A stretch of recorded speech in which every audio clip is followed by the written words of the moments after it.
Hi everyone, I'm Tegan and this is Westlore. Today we're going to briefly talk about kind of my prediction for what's happening in the industry given the virus situation and how basically we're headed into a recession. We will be in a recession and that's actually probably a good thing for independent filmmakers if you can kind of look past some of the terrible news in the media right now. So why do I think this is a good thing for independent filmmakers especially? Well, for one thing, if you look historically at the film industry, basically anytime there's a recession, um, the box office actually does a lot better. And it's kind of weird, but the reason for that is because people are trying to save money. They're trying not to spend as much, but they still have families. They still want to go to the movie theaters. They still want to be entertained. So what they end up doing is they take less expensive things like vacations and travel, and instead they stay home and have a staycation, or they'll do something for the evening, like go see a movie or watch a movie, as opposed to spending that money on a ski trip or a trip to Italy or something like that. So people still need to kind of unwind and relax and be entertained. And so anytime a recession hits, you actually see the film industry do better. The big problem, though, for people who are making Hollywood films is that the money dries up.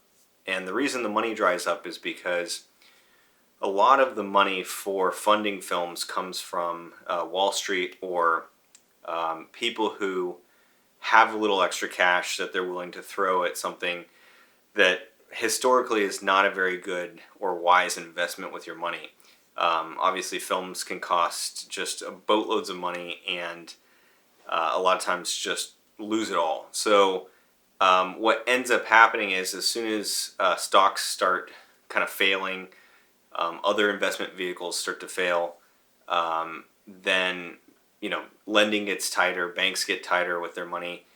Um, the money going into producing new feature films in Hollywood, anything from $5 million and up, basically becomes that much harder to produce. While at the same time there's this huge demand in products. So if you're used to being able to produce a film for very little budget, you will now have a larger, more intense buying group. So, like from distributors who are looking for new content, they're going to be looking for people like you because a lot of the traditional films are going to start to dry up, and the desire or the market, the appetite for new films is only growing. So that's one major reason why right now is better than ever to be able to make an independent feature film, because you will have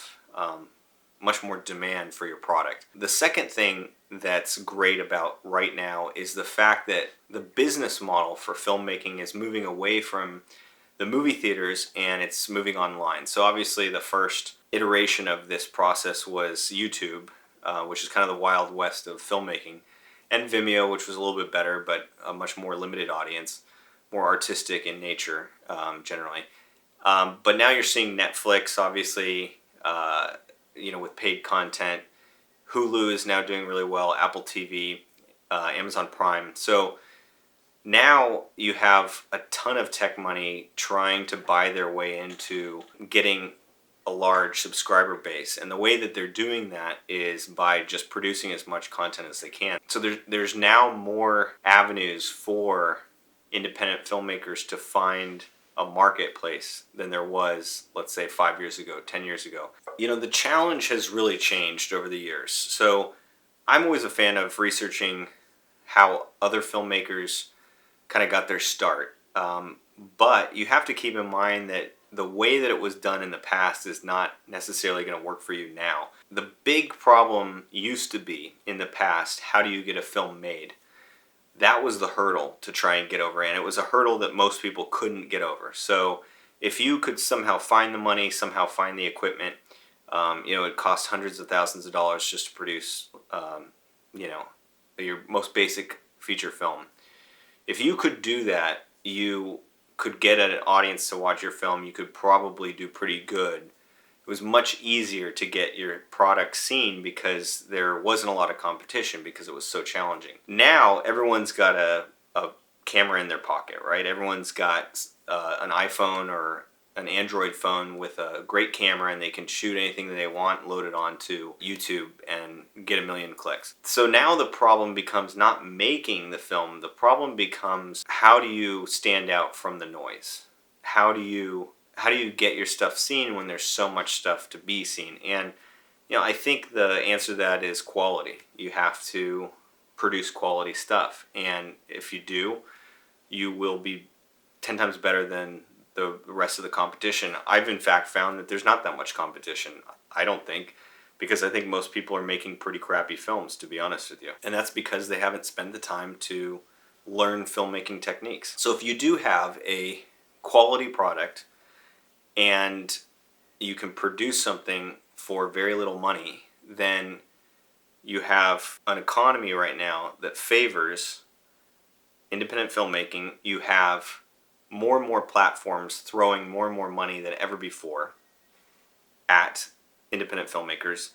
It's incredibly easy and cheap to get the equipment you need to be able to produce a feature film. And a fourth thing that's really a tailwind for the success of independent filmmakers is that more and more people are looking for niche films, and more online distributors are able to reach niche filmmakers.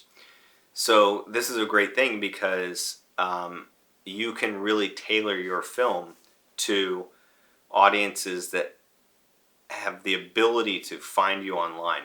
Now, one thing that might happen, for example, is AMC probably going to go bankrupt, and there's a good chance someone like Amazon will buy AMC, and they'll be able to, for example, market very independent niche films to the audiences that they know based on online searches and online watching habits and that sort of thing. They'll be able to tailor commercials for an independent niche film that can be shown in their theaters or online. It doesn't have to be AMC theaters.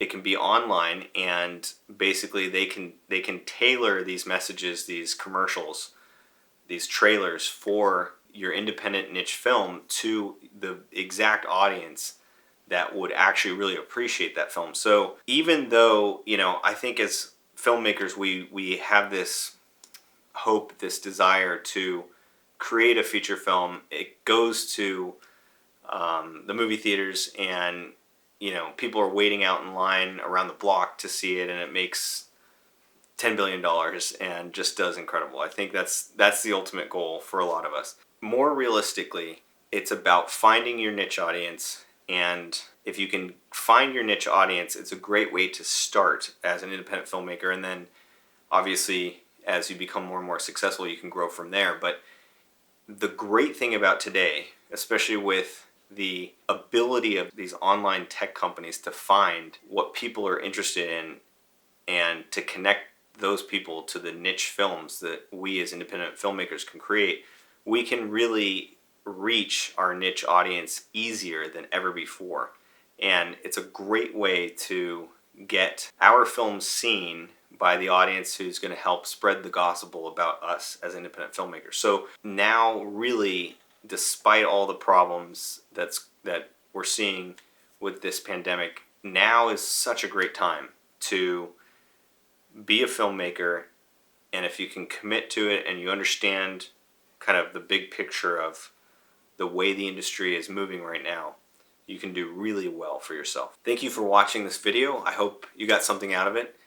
If you have comments, leave them in the section below, and thanks for watching.